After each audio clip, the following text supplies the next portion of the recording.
Hey, this is Artie Asta from B Sharp and C. Thank you so much for tuning into my show. Don't forget to like and subscribe.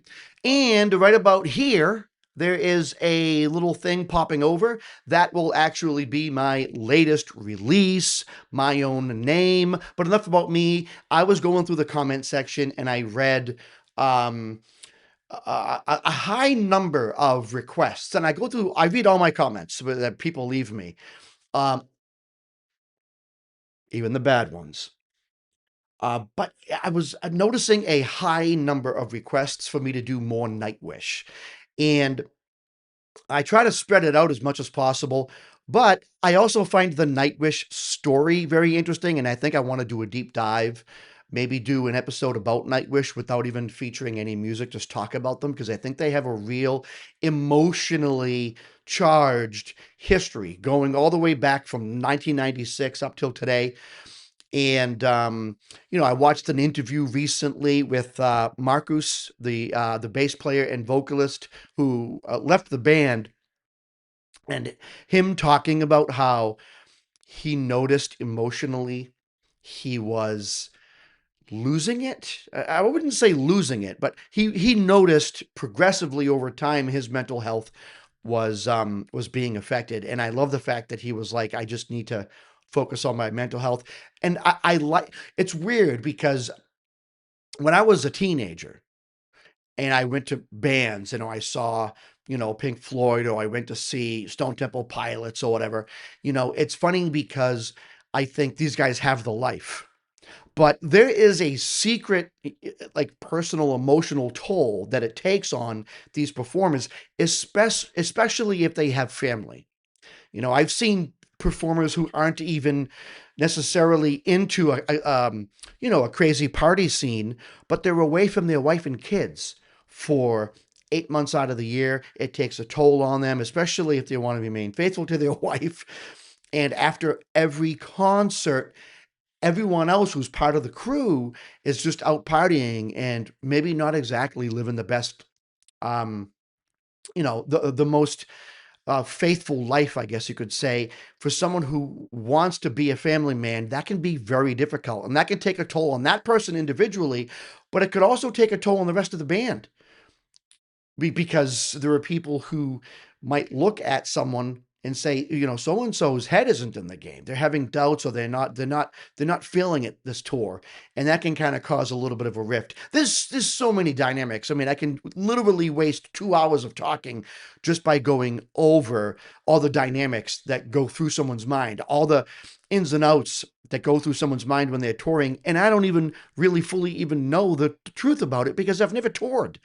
I just watch interviews, and I've watched many interviews of people that have either been kicked out of bands or who have left bands, because it's just not an easy life. Going on tours is not that easy. There's a ton of work involved. There's a ton of expense involved. The band is the one who pays for everything. So if you have an orchestra, if you have dancers, if you have a huge crew, a huge stage setup, the money that goes into all that preparation comes from the main headliner, the band, and they almost never sit down and go over everything themselves. They have their managers do it, So anyways, that can go on and on. Let's listen to this song, I Want My Tears Back. This is a cold reaction. There's a chance I've heard this song because I have Nightwish playing in the background sometimes. But I don't remember ever seeing this performance right here. So as far as I know, this is a cold reaction. Woo! Starts off good.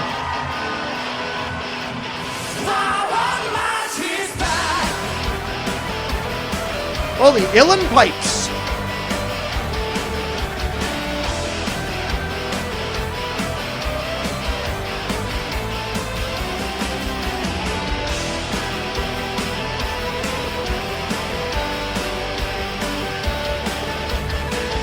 Very reminiscent of Last of the Wilds. Okay, we're gonna get... Oh!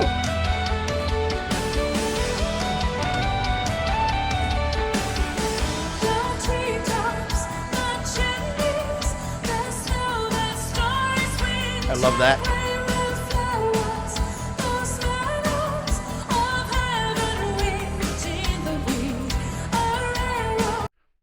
back.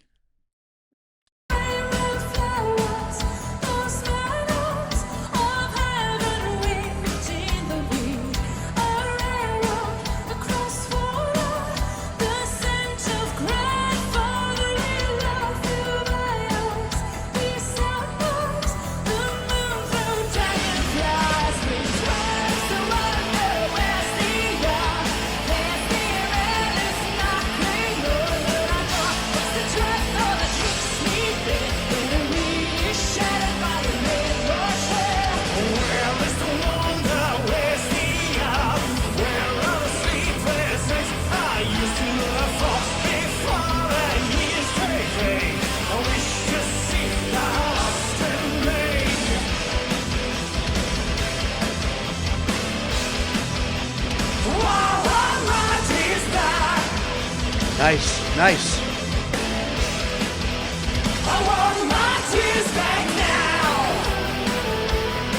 All right, let me stop it. Real quick.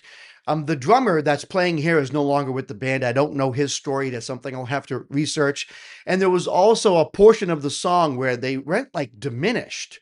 I don't know what they did because I don't have the best ear. I got criticized doing a reaction video a couple of weeks ago because one of the singers was singing a melody and then she did a run and it was a really interesting run. And I'm like, man, I wish I knew what notes those were out of the scale. And someone commented and they were like, you don't know what notes those are out of the scale, but yet you're doing a reaction video? You suck. You're not even a professional. And I'm like, yeah, like 3% of musicians can hear notes and know exactly what they are. I don't have perfect pitch, but they definitely at one point went like diminished or did something very, very, very different. It was like off key almost, but Floor just sang with it, and that's something I love about Floor. She really never misses a note. She kind of just goes with it, because she's just so in tune with the music, and she probably doesn't even know what note it was. She just knows what she has to do vocally to match the music. And then Troy on the uilleann pipes. There's something about his note choice. When he plays the uilleann pipes, when he plays the tin whistle or any other instrument, he plays the bouzouki also, which is like a Greek guitar, kind of like a mandolin almost. When he plays a melody on the uilleann pipes, 100% of the time, it sends shivers up my back. I just love what he does with the uilleann pipes. Yeah, well, and the whole thing, pulling back with all the instrumentation when the singing starts, and it just kind of, I don't know, it's a very nice way to kind of introduce the singing. Everything pulls back, and now you're just focusing on Floor's vocals, and of course with the visual effect, because Floor really she's like an actress also. When she's out there singing, she's putting on a show.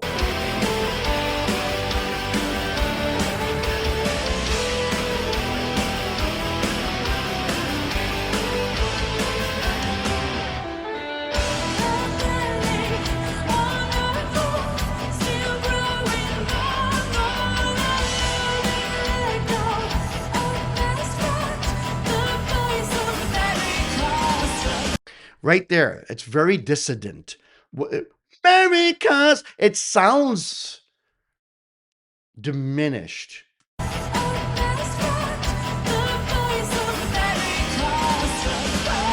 Wow.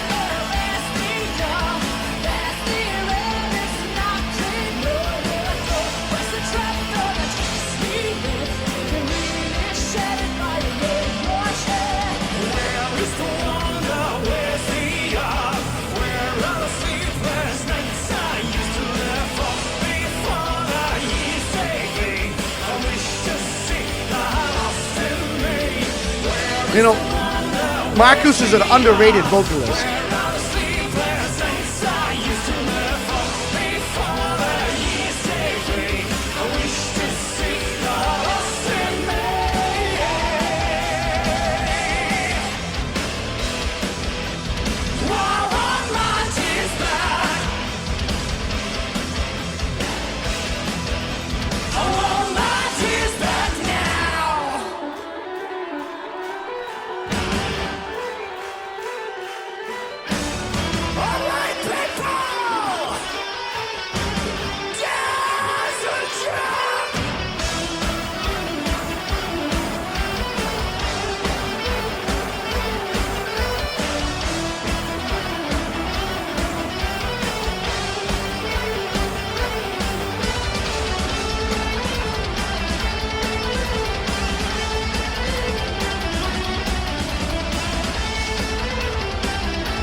And I'm sorry, I don't know if my internet connection's weak, but the video is pixelating up there. I apologize for that.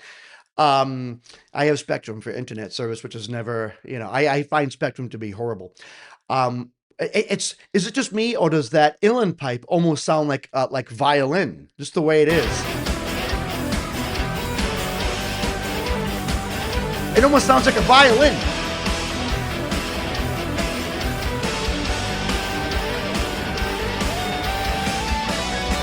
You know what? It might also be Thomas on the keyboards.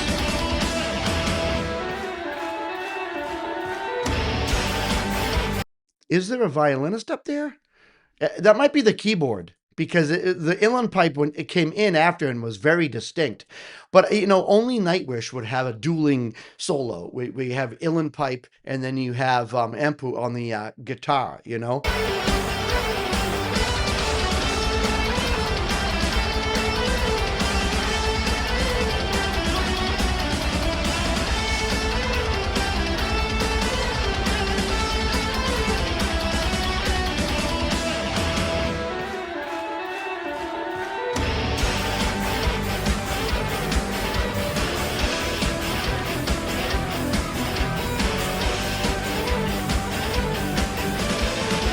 I think that is the keyboard and the uilleann pipe together. I don't think it's just uilleann pipe because the uilleann pipe, unless they're running it through a processor or something, because the sound you can hear when the uilleann pipe comes in after, you can hear the distinct sound of the uilleann pipe.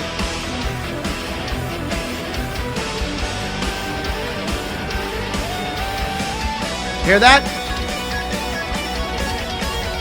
So I think that was, I'm sorry I'm stopping it so much, but I really want to break this down. I think that was Thomas on the keyboard with some synthesizer sound playing along with the uilleann pipe. And then at one point they kind of shifted off, they riffed. And then you can hear Thomas on the keyboard and a Troy on the uilleann pipe. But I could be wrong.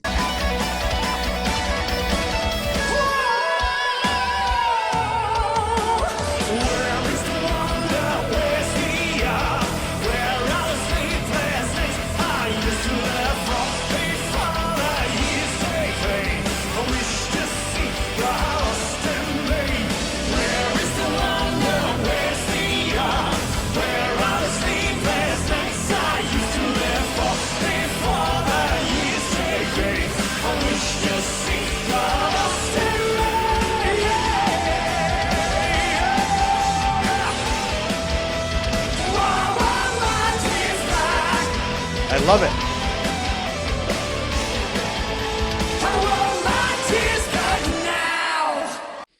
Oh, I loved that. Hold on a second. Now it's going to start a new song. And I'm like, no, don't. Go back.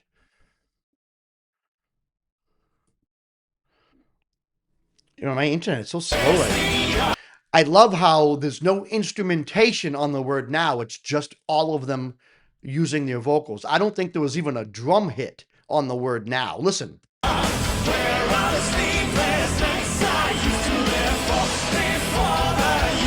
And you know what I mean? Sometimes on the end of a song, there'll be like a drum hit and a cymbal or something, and then they all yell now. I believe when they yelled the word now, it was just 100% vocals. There were no instruments being played. No drums, no guitar, no bass, no nothing.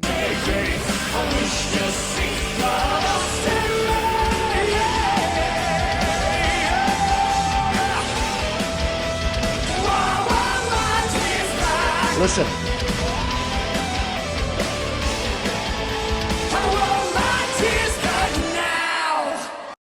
So they said the word now and no instruments were being played. In fact, you heard a kick drum being played just before the word now. I don't know. Something so minute, something that you would think is insignificant, but the audience is going to remember every member of the band yelling now and it echoing with absolutely no instrumentation in with it, And so it puts so much more emphasis on the fact that the word now is echoing throughout the stadium with no instrumentation. I don't know. I just thought it was awesome. I don't know. What do you guys think? I know that there are diehard Nightwish fans that watch my channel, and I really do appreciate that. Um, I think I want to do some research as to why the drummer isn't with them anymore, why he left. But like I was saying in the beginning of the video, I feel as though it's very, very, very hard to have a quote unquote normal life or normal family life and do a lot of touring and work so hard on music. Um, and I think that's one of the reasons why people are like, okay, after 8 years on the road, I have to stop. And it's weird because Marcus, when he was being interviewed as to why he left the band, I just remember him saying the words mental health, emotional health so many times. It was just having a toll on him. And it does take a toll on people. So, anyways, I'm sure that the Nightwish fans are going to comment and maybe fill me in on something I missed. Do it nicely if you can. Uh, I've had people. I did a video, a reaction video of a band a couple of weeks ago, and the amount of I first of all, 19 out of 20 comments are like people just appreciating that I'm doing these videos. But yeah, I still get a high amount of people that are like, "You're mispronouncing his name. How could you call yourself a professional?" I'm like, "I'm not a professional. I'm a guy in his office making videos. I'm not claiming to be anything. I'm sorry if I mispronounce someone's name or if I get an instrument wrong, which, I love instrumentation. I'm really big into instrumentation. Wow, that was a mouthful. I usually don't get the instruments wrong because I do research ahead of time, or I'll do research literally on the show. I'll just go to Google and be like, "Oh, that's the uilleann pipe," or whatever. So, anyways, let me know what you think in the comment section. And right about over here will pop up something for you to click on to listen to my new single if you want. If you don't, then that's okay. I won't know if you click on it anyways. So, okay, until next time, this is Artie Astor from B Sharp and C. Keep it groovy.